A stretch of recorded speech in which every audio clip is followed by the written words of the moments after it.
Hey everyone, so this is a review over the Fit Me products from Maybelline, and I've had them for a while. I did a concealer review in a different video, like just only on these and a different concealer, but now I'm just going to go with the whole little collection, and I've had it, like I said, for a while, and so I just decided to review it and tell you how I feel about it, instead of it being a first impressions, and then I can change my mind later on. But I'll tell you the colors I have before I get started. I have the sticks, and the colors I have are 230, which is natural buff, and then 355, which is coconut, and one's light and one's dark. Well, one's actually more of my skin tone, and then the other one's a little bit darker. But the 230 is my skin color. But usually I'll put that around the center of my face, which is like usually my cheeks, the top of my forehead. Sometimes I'll run it down my nose, but usually I'll let the concealer do that part. And then my chin area and right below my cheeks.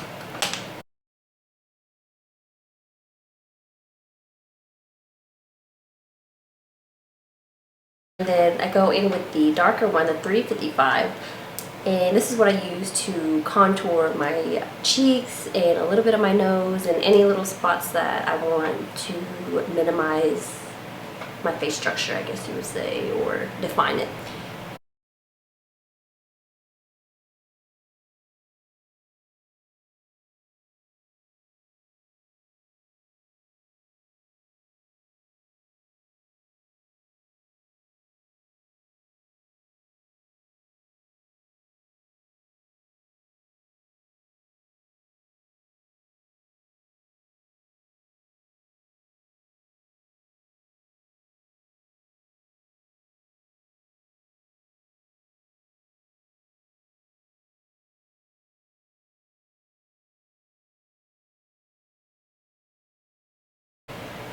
But then, as I said, I already have the concealers. The concealers are 20 sand and 25 medium. I have the 25 to touch up any blemishes, and I'll run that under my eye if I have like darker circles, because it has a little hint of like a salmon color in it. But usually I don't really have like dark circle, like blue pigmentation under my eyes that bad. But then I'll go in with the 20 as a highlight, so I'll put that on my cheeks, my nose, the top of my forehead, sometimes my chin, and you know, wherever I would like to highlight. Then last, I have the Fit Me powders. I'm going to say they're the foundation powders? Pressed powders. And I have the 240 in golden beige. Oh, I can open it. Just like this. And it does open and it has a mirror, which is nice. And then there's a little powder puff. And then the other one is both the same. Okay, that's weird. But I'm going to show you guys what this is. So they're both 240, and I could have sworn I got a dark and light one. But the color difference is very significant. Yeah, I don't know, it says 240 on the back, golden beige, and it says the 240 right here to identify another way of knowing the color on both of them. But this one's a lighter one, this one's a darker one. I've never noticed this.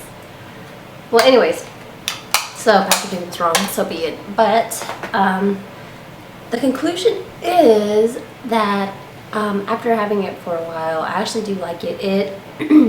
Sorry my voice raspy, but it does apply, what's the word? It's not a thick, creamy stick. When you do apply it, it's easy to blend, don't get me wrong, and the end result is very natural looking finish. And I would say it's more on the matter side, or like suede.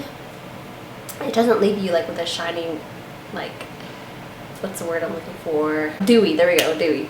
It's not a very dewy finish.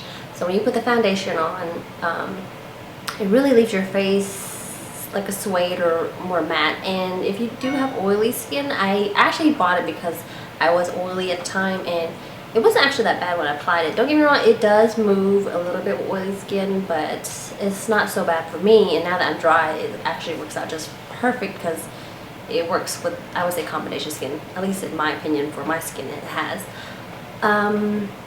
It doesn't show dry patches, like, and I'm only specifically talking about the foundation. It doesn't show any dry patches or anything. But the concealer, I did say in my concealer review of the video, of a different video, it does show a little bit of dry patches if you have under your eye. That was only the downfall about it. But the powder wise, the powder is, it applies beautifully in my opinion. It doesn't sit on top of your face. But then again, I do go back at the end of putting my foundation, my concealer, and the powder. I'll go back with my beauty blender and like tap around my face to get any excess powder or foundation, just anything that's sitting like extra on my face. I'll just run my beauty blender over it. So as in like how it finishes fine to me. I do enjoy it. I haven't tried the powder without the foundation by itself yet, but maybe one day I will. But the two together, or the three together, the concealer, the powder, and the foundation stick, work amazing. I enjoy it. Summertime I might stay away, but for wintertime, or like maybe a little bit springtime where it's not sweating hot, it works just fine for me. And longevity wise, you'll have to touch up, I would say not as much touching up, but maybe like at least once throughout the day if you're like touching your face a lot. But I don't touch my face that much. And like if you see like these highlighted spots right here, that's actually from my highlighter. But other than that, if I didn't highlight my face, it would probably look like how my chin is, because I didn't highlight my chin, which usually like my nose would be the oiliest, but I highlight right here and in the center where I didn't highlight, right, which is right here. The grease, or like the oil glands, or not oil glands, but the oils aren't protruding like through and like making it look muddy. But so far I do enjoy these products, and I would continue using it as a, alternative to something a little bit cheaper when I want to be on the cheaper side. But yeah, that's it. I just wanted to let y'all know my opinion on the Fit Me collection. But if you have any other questions or reviews, just leave a comment down below. Alright, bye!